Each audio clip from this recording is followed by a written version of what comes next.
제가 좀 고민했던 것들이 몇 개 있는데, 하나는 성도님들께 전도의 기회를 마련해 드리는 것이 목회자의 어떤 의무 중 하나입니다.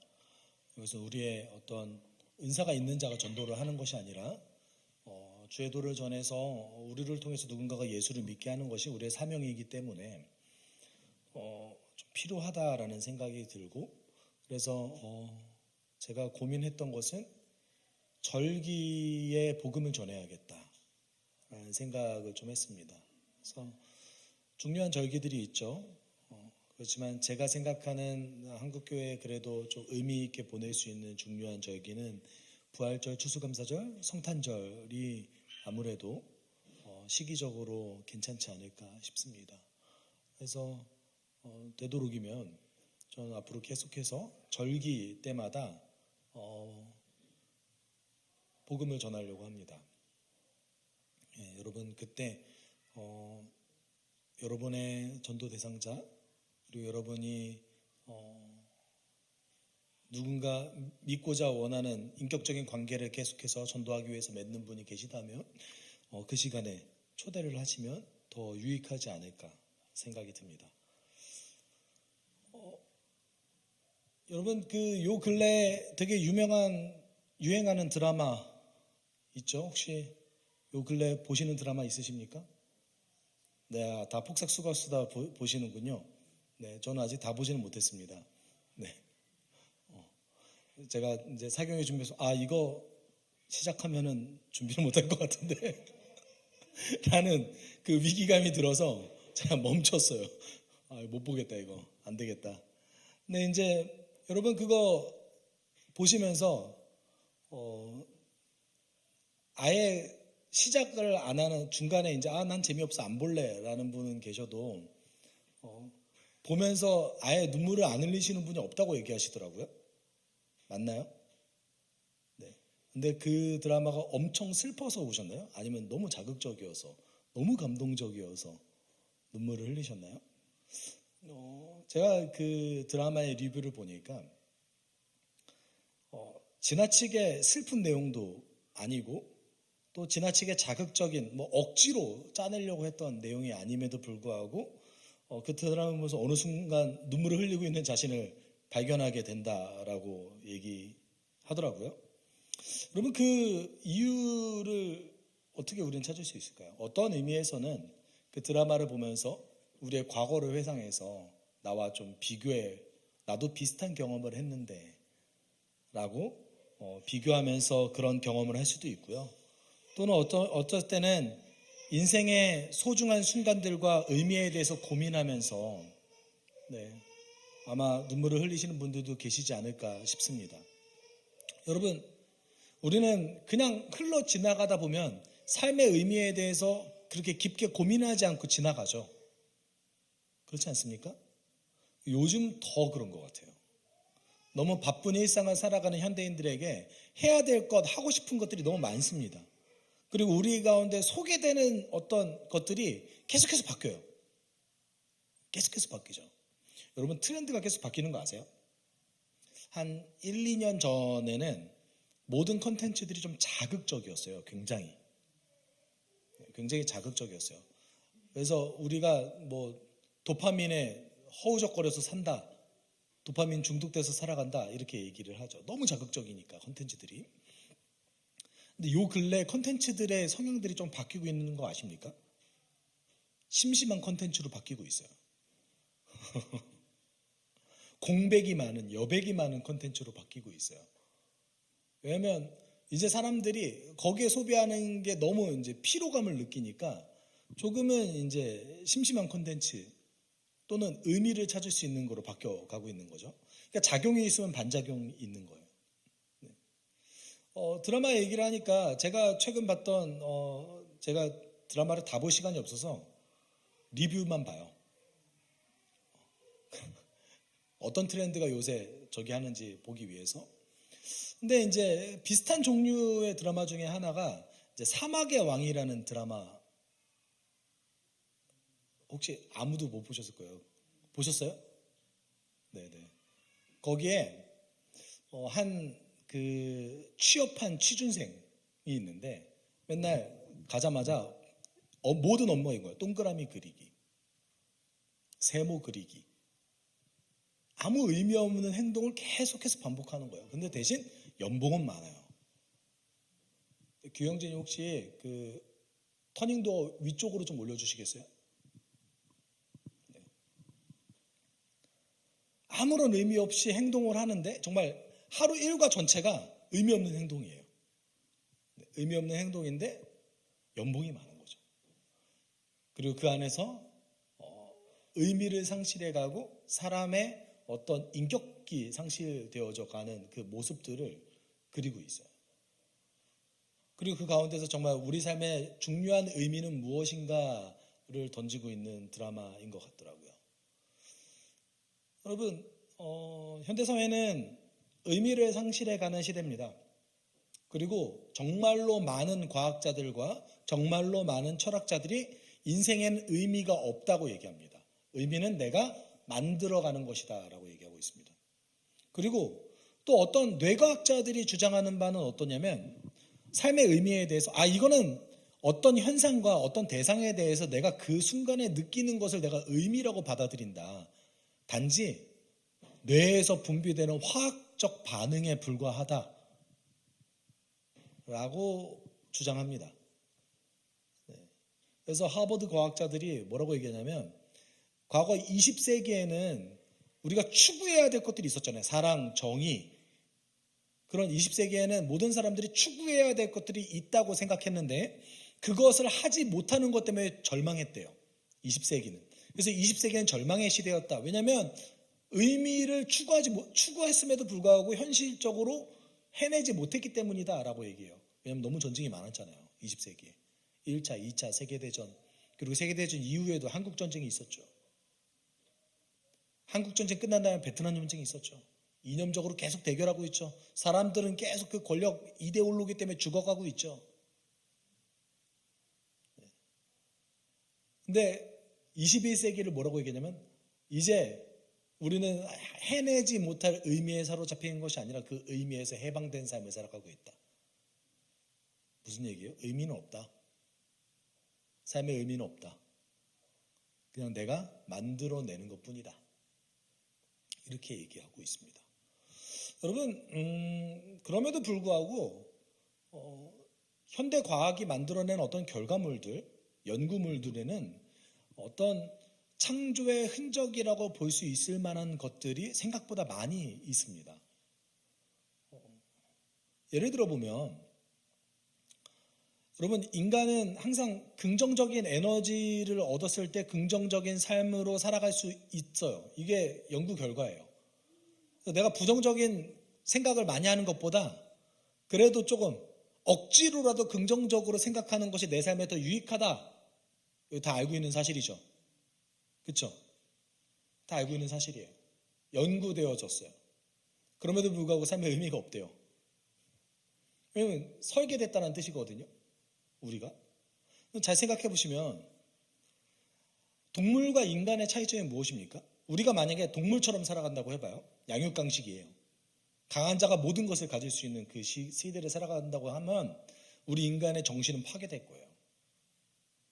우리는 억지로 의미를 만들어내지 않고서는, 우리는 억지로 긍정적인 사고방식을 돌리지 않고서는 살 수 없는 존재들이에요. 여러분, 세상에는 두 가지 종류의 사람들이 있습니다. 하나는 기독교가 얘기하는 하나님이 아니라 할지라도 신의 존재를 믿는 자들. 또 한 종류의 사람들은 신의 존재를 부정하는 자들입니다. 이거는 일종의 믿음의 영역입니다. 둘 다 증명할 수 없습니다. 혹시 여러분 그 유튜브 클립들을 보시면 하나님이 계시다라는 것을 주장하는 자들, 굉장히 논리적으로 얘기하는 사람들이 있습니다. 특별히 목사들도 많이 얘기하고 있고, 그리고 목사가 아니라 할지라도 종교인들은 대체적으로 신 존재에 대해서, 어떤 절대적 진리에 대해서 증명하는 것이 그들의 과제이고 숙제입니다. 근데 반대를 주장하는 자들이 있죠. 특히 요 근래 이제 물리학자들이 그 역할을 많이 하는데, 신이 없다라고 얘기합니다. 과학적으로 이것은 뭐 이렇게 볼 수 있는 것이다 라고 얘기를 하죠. 둘 다 좀 그럴듯해 보이지 않으세요? 그래도 일단 우리보다 배운 사람들이잖아요.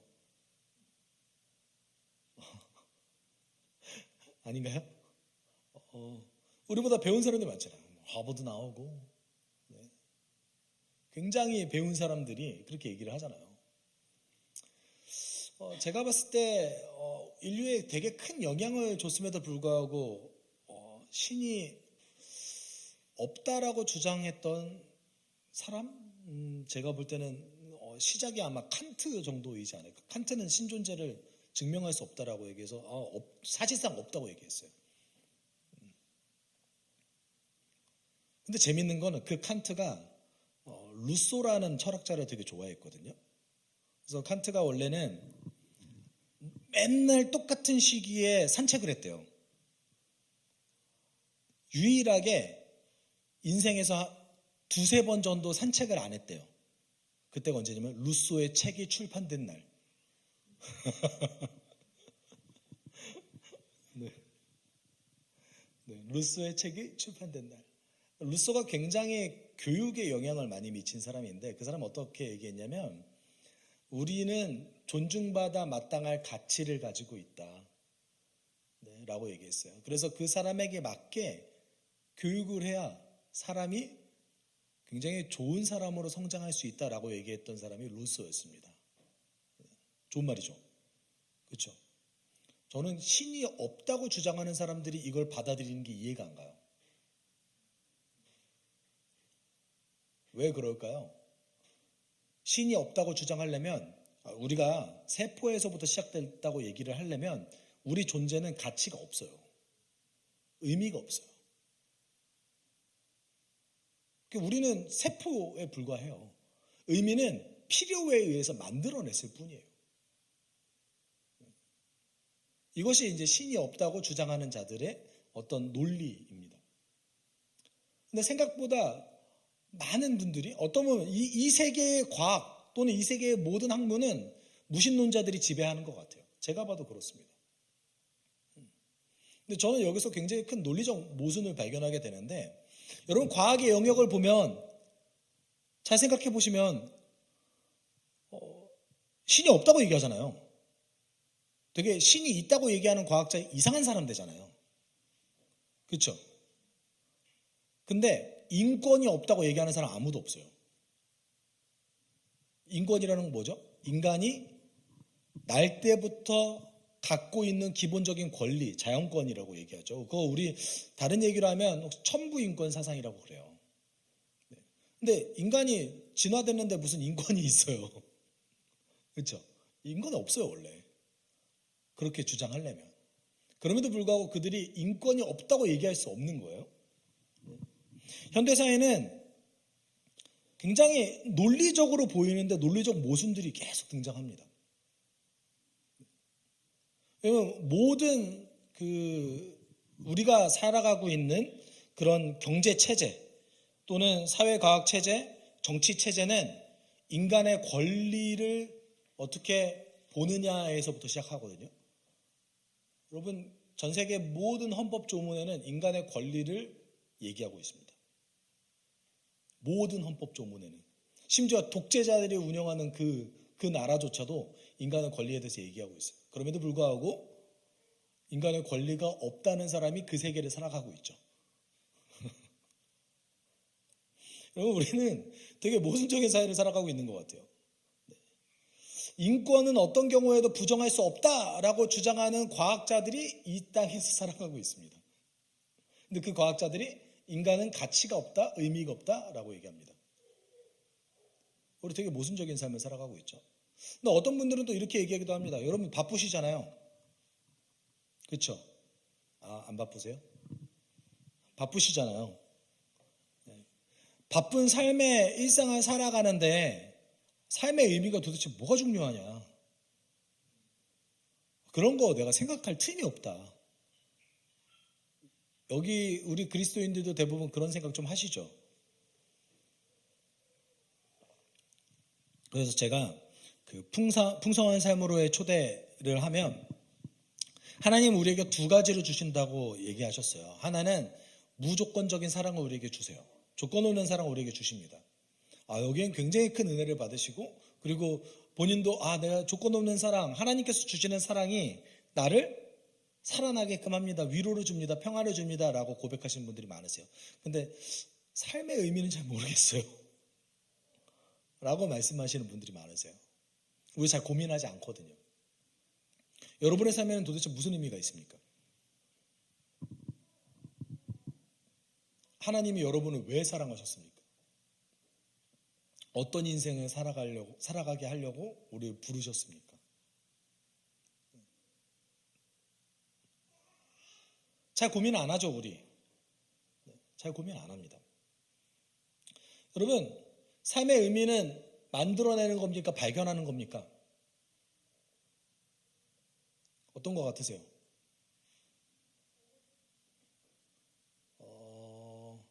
둘 다인 것 같아요.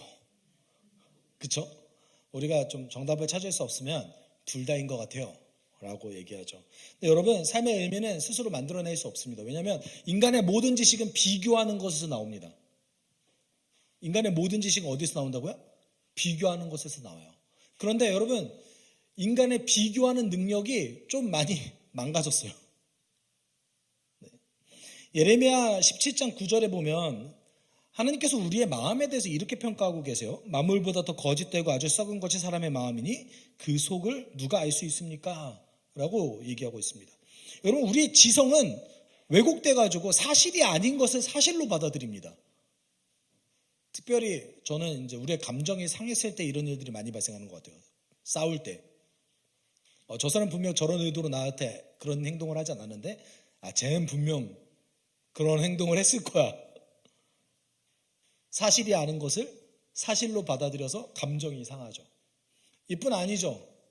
여러분, 그 현대사회 속에서 가짜 뉴스에 속아가지고 왜곡된 지식을 사실로 받아들이는 경우가 얼마나 많이 있습니까? 너무 흔하게 보일 수 있죠. 너무 흔하게 보일 수 있습니다. 제 주변에서조차도 흔하게 보일 수 있는 현상입니다. 그리고 그 왜곡된 지식들 때문에 싸워요. 야, 그거라고. 아니, 단지 대단한 일 때문이 아니더라도 우리가 잘못된 지식을 사실로 받아들인 경우가 너무 많잖아요. 우리의 지성이 파괴되어 있습니다. 우리의 의지는요, 우리가 유익한 것을 선택하지 않아요. 그렇죠? 유익한 것을 선택하지 않아요. 되게 무익하고 때로는 인간에게 굉장히 해가 되는에도 불구하고 우리의 의지가 파괴돼서 그걸 선택합니다. 그래서 의지가 파괴됐을 때, 의지가 아주 심각하게 파괴됐을 때 우리가 볼 수 있는 가장 극단적인 현상은 중독이에요. 제가 필라델피아에서 공부를 했었는데, 필라델피아가 제가 이제 유학을 마치고 돌아올 때쯤에 굉장히 유명한 거리 하나가 떠오르더라고요. 켄싱턴 거리라고. 굉장히 많은 마약 중독자들이 거기에 상주하고 있습니다. 근데 이제 제가 유학했던 시기에는 그 정도까지는 아니었어요. 그런데 그래도 굉장히 흔하게 볼 수 있었어요. 어떤 마약한 사람들 어떻게 언제 흔하게 볼 수 있냐면 이렇게 흑인 거리를 이렇게 지나가다 보면 운전하다 지나가다 보면 길가에 굉장히 무기력하게 앉아 있는 분들을 많이 만날 수 있어요. 대부분 어디에 앉아 있냐면 그 흑인 거리의 집들이 그 스트리트에 붙어 있는 집들은 약간 계단져 있어요. 이렇게 그 계단이 있고 문이 이렇게 있거든요. 그러면 그 계단 옆에 이렇게 꼭 앉아 계세요. 그리고 굉장히 무기력하게 고개를 이렇게 떨어뜨리시고 약간 주무시는 것처럼 계세요. 우리는 대부분 그분들을 보면 이제 저분은 마약을 하셨구나. 라고 이제 느낄 수 있죠. 그리고 이제 흑인 거리에서 장사를 하는 한인분들이 많으시니까 그분들께도 들으면은 너무 손쉽게 마약 중독자를 만날 수 있는 거예요. 여러분, 세상에서 마약이 몸에 나쁘다는 거 누가 몰라요? 다 알아요. 심지어 흑인들은 훨씬 더 잘합니다. 마약이 인생을 어떻게 파괴하는지 곳곳에서 볼 수 있기 때문에. 근데 우리의 의지가 파괴돼서 중독에까지 이르는 것을 너무 쉽게 볼 수 있죠. 한국 사회는 마약 중독자들을 그렇게 쉽게 볼 수 없기 때문에 알코올 사용을 잘못하시는 분들 정도는 우리가 미디어를 통해서 많이 볼 수 있는 것 같습니다. 알코올 중독의 경우 어떤 일이 벌어집니까? 일상적인 사고를 못해요, 아예. 어떤 겁니까? 의지가 파괴된 거죠. 이뿐입니까? 감정도 파괴됐어요. 내가 나한테 굉장히 무익한 것을 좋아해요. 저도 그래요. 밤에 뭐 먹는 거. 그래서 여러분, 지성, 감성, 의지가 다 파괴됐는데 이것이 아주 밀접하게 연관이 돼 있어요. 내가 좋아하는 거 분명 나한테 나쁜 건데 좋아요.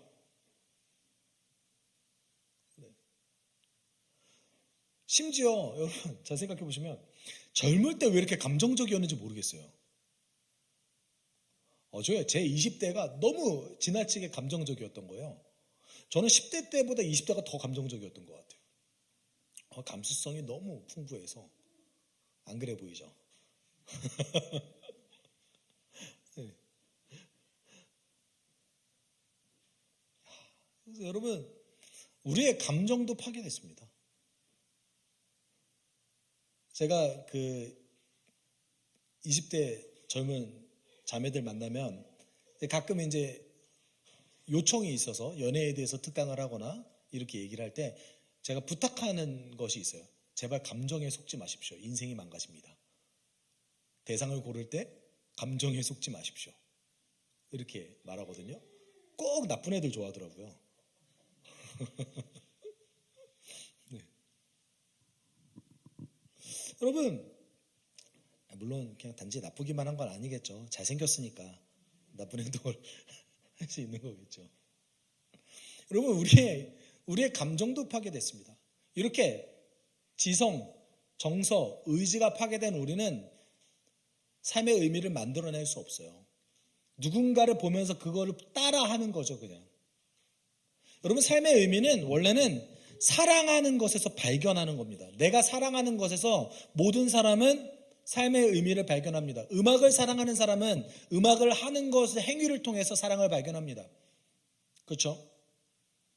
그래서 대부분 10대 때 이게 굉장히 조심해야 될 부분인데 10대 때 하고 싶어 하는 것이 있으면 감사하십시오라고 많은 분들이 얘기해요. 정말 그래요? 그래서 하고 싶은 것을 하는 것을 통해서 의미를 발견하라. 여러분 나쁜 거 아니에요. 긍정적이죠. 그렇죠? 근데 성경적이진 않습니다. 내가 하고 싶은 것은 누가 주신 거예요? 하나님이 주신 거예요. 많은 사람들은요. 사랑하는 것에서 삶의 의미를 발견합니다. 가족에게서 삶의 의미를 발견합니다. 그렇죠? 부모의 경우. 또는 공동체에서 삶의 의미를 발견합니다. 이게 긍정적일 때 나타나는 현상이에요. 부정적일 때는요. 돈에서 살아난 삶의 의미를 발견합니다. 누군가를 괴롭히는 것에서 삶의 의미를 발견하는 자들도 있습니다.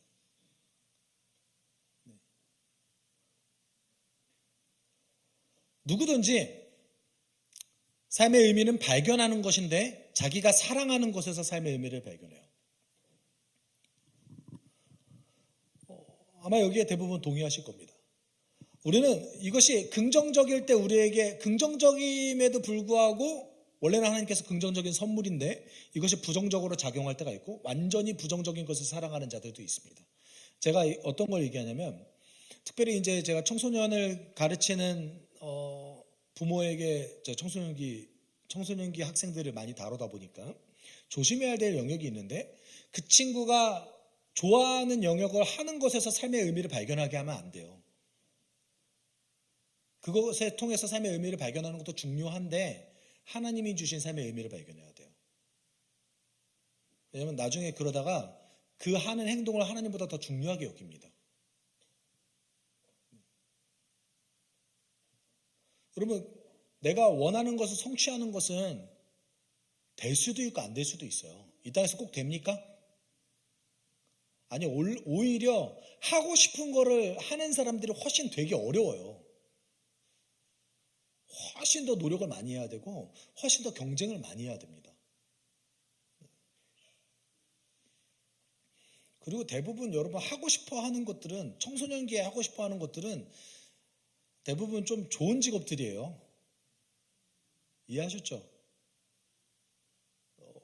여러분 혹시 청소년기 때 저는 포크레인 기사가 되고 싶습니다. 너무 삶의 의미를 발견할 수 있을 것 같아요. 너무 즐겁고 너무 행복할 것 같아요. 라고 주장하는 청소년기 학생 보신 적 있으세요? 저는 타일을 묻힐래요. 저는 거기서 삶의 의미를 발견할래요. 보신 적 있으세요? 없어요. 없어요. 대부분 되게 어려운 것을 보면서 꿈꾸고 그것을 보면서 내가 이거를 이뤄가는 것에 삶의 의미를 발견한단 말이에요. 근데 이게 하나님의 선물이라는 걸 가르쳐야 돼요. 이게 하나님의 선물이다. 그렇기 때문에 이게 하나님 안에서 해야 되는 거지, 요거 자체가 너의 삶의 의미가 될 수 없다라는 것을 가르쳐야 돼요. 여러분, 성경은 하나님의 사랑에서 삶의 의미를 발견하라고 합니다. 우리 바쁘잖아요. 우리 인생을 살아가면서 삶의 의미를 찾아내기 쉽지 않잖아요. 그런데 하나님의 사랑을 발견한 자들은 그 사랑 때문에 의미 있는 삶을 살아가도록 노력합니다. 성경이 말한 원리예요. 원래는 그냥 우리가 아무런 의식하지 않으면 삶의 의미 고민하지 않습니다. 우리의 삶의 목적도 고민하지 않습니다. 그리고 아마 이렇게 생각하실 거예요. 이 땅에서 어차피 죽는데, 그렇잖아요. 성경은 하나님의 사랑에서 삶의 의미를 발견하게 됩니다. 여러분, 세상에 수많은 종교가 있지만 기독교와 타 종교의 차이점은 아주 명확합니다. 여러분, 대부분의 종교는 인간이 신에게 도달하기 위해서 노력해요. 대부분의 종교는. 불교는 어떤 성찰을 통해서 해탈을 향해서 나아갑니다. 도교도 마찬가지입니다. 다른 종교는요, 인간이 어떻게든 신에게 좋은 감정을 불러일으키게 해서 뭔가를 받고자 노력합니다. 기독교는 뭐가 다르죠?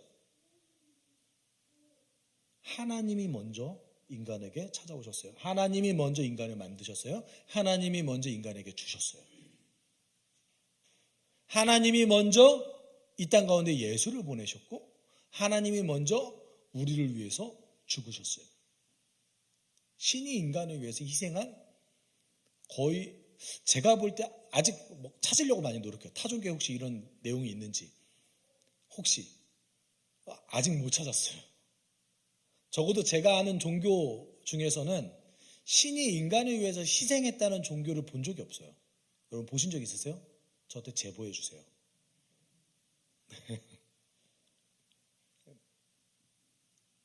여러분, 이단과 우리 정통 기독교가 결정적인 차이점이 뭔지 아십니까? 이 희생에 있어요. 그래서 이 희생을 가르치고 지도자가 먼저 희생의 본을 보이느냐 안 보이느냐, 여기서 이단이 결정적으로 갈립니다.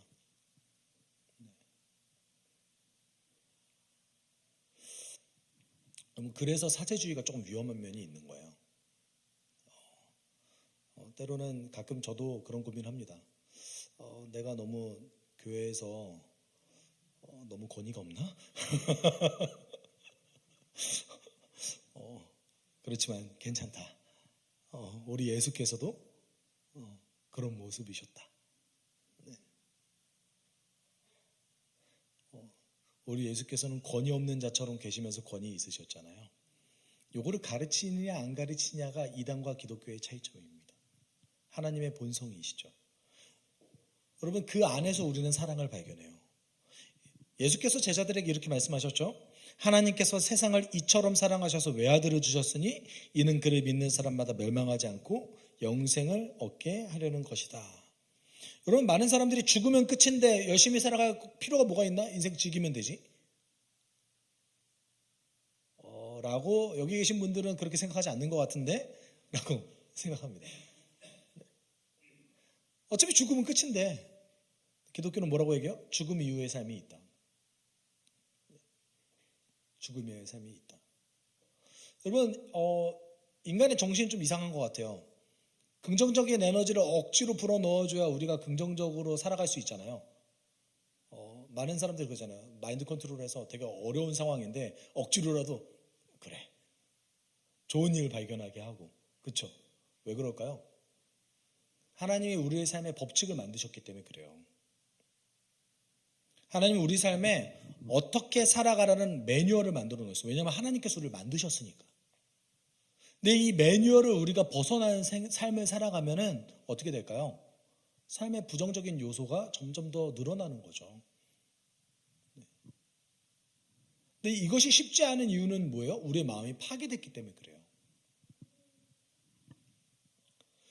그럼 많은 사람들이 죽음 이후의 삶에 대해서 어차피 증명할 수 없기 때문에 그 누구도 증명할 수 없잖아요. 죽어보신 분 계세요?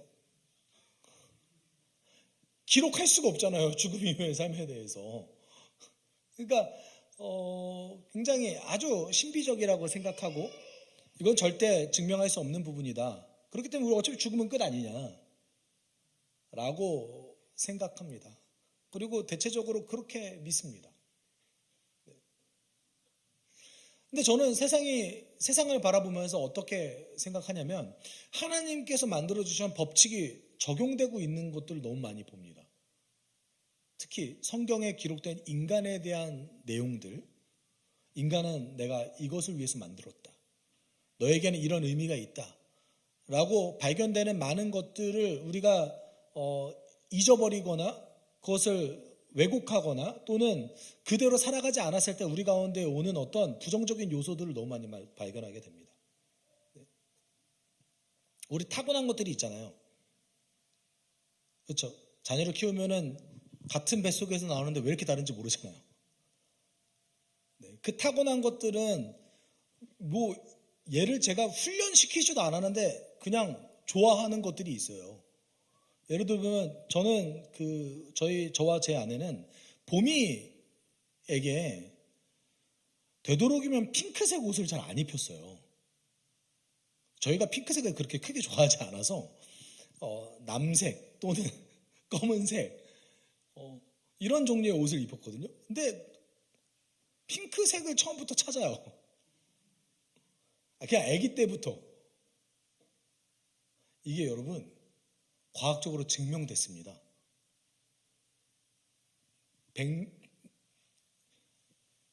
실험을 했어요. 이미 남자아이와 여자아이가 어떤 색을 좋아하는가 실험을 했어요. 대부분의 남자애들이 파란색을 좋아한대요. 대부분의 여자애들이 그냥 어떤 교육이 없었음에도 불구하고 핑크색을 좋아한대요. 야, 이게 말이 되나? 우린 타고난 게 있어요. 그렇죠? 그러면 모두 있다라는 거예요? 하나님이 우리 인생에게 주신 정해놓은 규칙이 있다라는 거예요. 그렇죠? 그리고 죽음 이후의 삶도 있습니다. 죽음은 시작이에요. 하나님이 정해주신 시작이 바로 죽음입니다. 어떤 의미에서 그렇기 때문에 죽음을 그렇게 그리스도인 입장에서는 그렇게 크게 슬퍼할 일도 아니에요. 근데 슬플 것 같긴 해요. 우리 마음이 파괴됐으니까. 여러분, 우리 그리스도인들도 삶의 의미를 그렇게 크게 고민하지 않습니다. 그런데 그 사랑 안에 우리는 삶의 의미를 발견해야 됩니다. 예수께서 우리를 죽기까지 사랑하셨기 때문에 우리도 어떤 삶을 살아야 됩니까? 누군가를 사랑하는 삶을 살아야 되죠. 그게 우리 삶의 의미예요. 사랑하는 거 어렵지 않습니다. 감정이 아니에요. 행동하는 겁니다. 가족한테 가장 잘 안 되는데 오래 참는 거.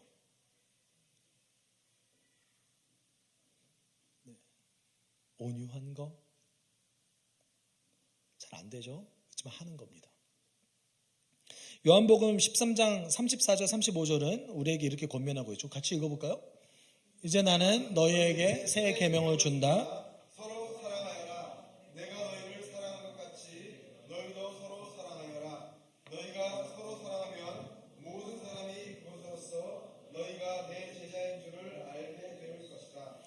여러분, 예수님의 사랑으로 우리는 다시 살아난 존재입니다. 우리 굉장히 자기중심성으로 가득 찬 존재들이잖아요.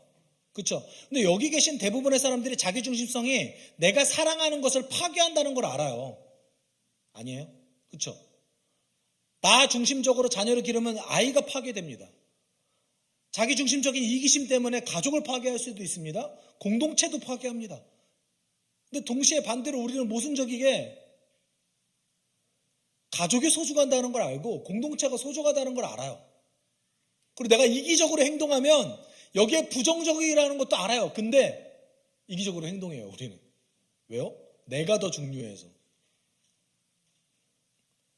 이게 자기중심성에서 벗어나게 해주신 분이 누구세요? 예수세요. 그 사랑을 알기 때문에 우리는 삶의 의미를 발견할 수 있는 거예요. 그 삶의 의미가 무엇입니까? 누군가를 사랑하는 거예요.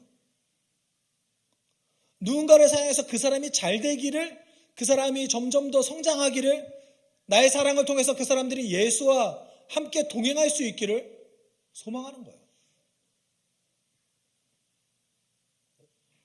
그래서 그 사랑은 동심원을 그리면서 점점 커지는 거죠. 공동체의 성장을 우리가 어떻게 알 수 있습니까? 이 의미를 깊게 새기면서 살아가고 있느냐? 서로 사랑하느냐? 여러분, 사실 목회자 입장에서는 어떤 고민이 있냐면, 교회가 너무 지나치게 친밀하면 성도들이 처음 오신 분들이 특히 교회를 다니셨던 분들은 오히려 꺼려하는 거 아세요? 왜 꺼려하는지 아세요? 네, 저 친밀함 속에 내가 갈 수 있을까? 너무 부담되는데. 왜냐하면 파괴적인 인간관계를 그동안 많이 봤기 때문에, 교회 안에서도. 그래서 교회 안에서 너무 친밀해 보이면 뭔가 꺼려지는 거예요. 오히려 그리스도인이 아닌 분들은 더 쉽게 다가옵니다. 이런 데도 있어. 이렇게 사랑한다고. 이렇게 하는데 오히려 교회를 다녀봤던 분들은 진실한 공동체를 버티질 못해요. 목회자 입장에서 고민이 뭔지 아세요? 그러면 들친한 척을 해야 되나?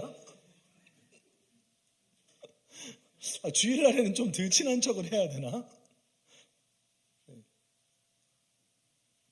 여러분, 요 근래 목회자들의 그 전략 중에 하나는 뭔지 아십니까? 색깔을 내지 않는 거예요. 그래서 모든 사람들이 다 올 수 있는.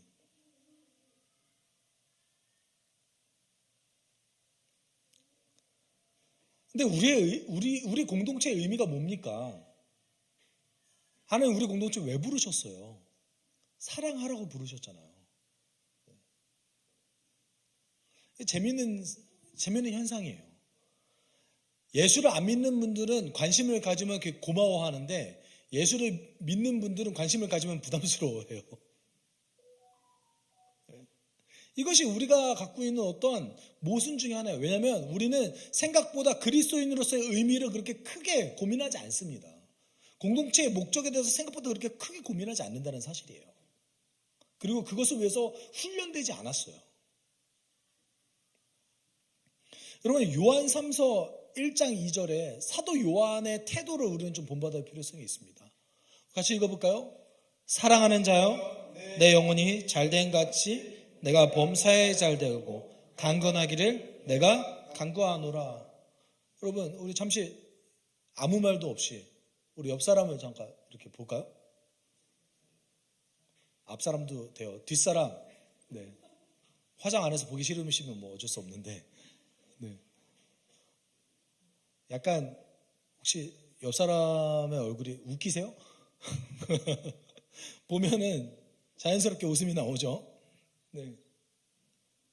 사랑하는 자여, 내 영혼이 잘된 같이 내가 범사에 잘되고 강건하기를 내가 비노라.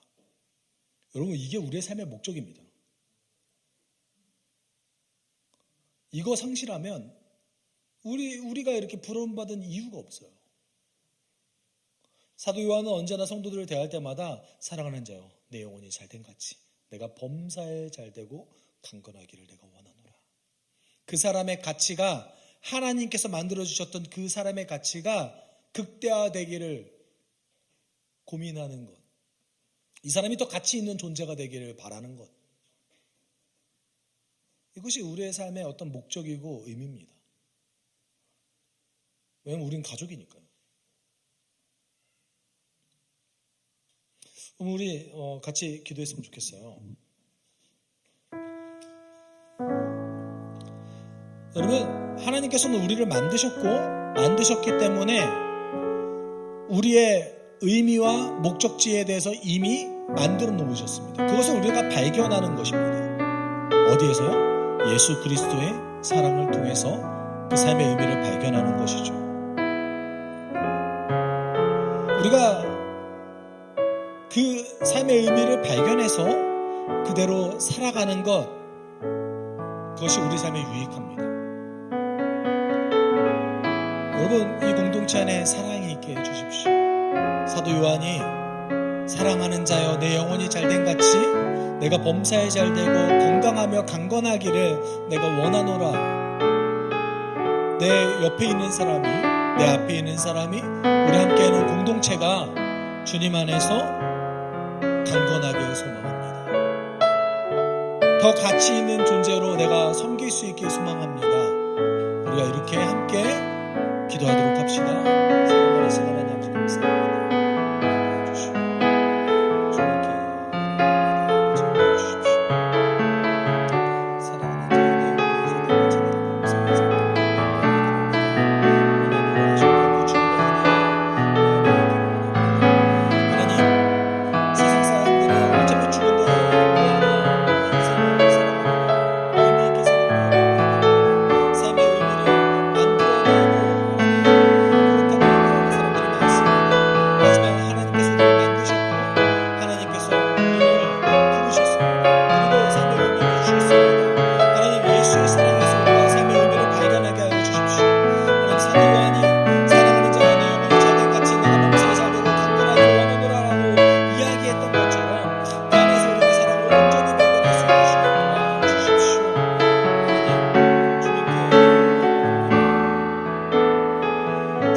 사랑하는 하나님 아버지 감사합니다.